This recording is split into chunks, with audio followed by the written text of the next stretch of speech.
Hej Ditte. Serine og Mette. Vi vil gerne fortælle jer lidt om jeres kost, jeres spisevaner, hvorfor I bør ændre dem, og hvordan I kan ændre dem. Og jeres livsstil, hvad I skal ændre der. Så lad os starte med dig, Ditte. Det du lider af, det kaldes ortoreksi. Og det er en psykisk lidelse. Ortoreksi går ud på, at en person har meget stort behov for at kontrollere alt mad, man spiser. Det vil sige, at du holder dig for alt, hvad der hedder fedt, proteiner osv. Og det er usundt. Man kalder det også fedtforskrækket. Du har alt for meget kontrol over din mad, og det er ikke godt for dig, for det bliver senere hen usundt, når du bliver ved med at spise på den måde. Specielt fordi du motionerer så meget, som du gør, og du så godt kan lide det, så bruger du rigtig meget energi der, og den energi skal du få fra fedtet, som du ikke spiser. Ja, så hvis du bliver ved med at kun at spise frugt og grønt og motionere rigtig meget, så går du altså hen og bliver usund, selvom du tror, at det er det, der er sundt for dig.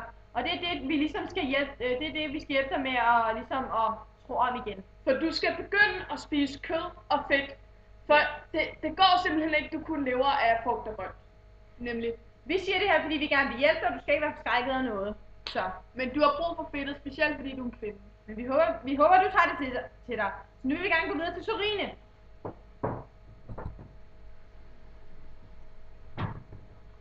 Ja. Så Serine, du er det modsatte af Ditte faktisk. Du er svær overvægtig. Præcis. Og at du er meget tæt på at gå hen og det vi kalder spiseforstyrrelser, og det kan være meget alvorligt. Altså en spiseforstyrrelse, der hedder overspisning. Du er godt nok ikke helt derhen endnu, men du er på vej. Ja. Fordi du tænker ikke over, hvad det er, du spiser. Du spiser bare det, du har lyst til, og det er, hvis det er, du keder dig og sådan noget, og så du sidder og spiser en eller anden kage eller noget af den stil, det kan altså trøst at spise. Præcis. Og det er ikke godt, at du spiser så usundt, som du gør, fordi du grundlægger dine vaner nu, og det er vigtigt for dig, at du har gode vaner, som du kan videreføre i livet. Præcis. Så alt det her fast food og så videre, det skal væk. Drop det. Du skal begynde, enten så få dine forældre til at lave din mad, eller skal du selv begynde at lave din egen mad. Og husk, tredjedelen af tallerkenen skal være proppet med salat. Det er et godt kostråd. Da du slet ikke får noget frugt og grønt senere hen ad dagen, så er det meget vigtigt, at når du spiser aftensmad, så er der salat med. Fordi det er der, du må få det fra. Hvis du fortsætter med at spise på den her måde, så bliver du rigtig, rigtig tyk, og det kan føre til rigtig slemme sygdomme, som diabetes og hjertekarsygdomme. Ikke for at tale om type 2 diabetes. Også det. Men de fleste unge som dig,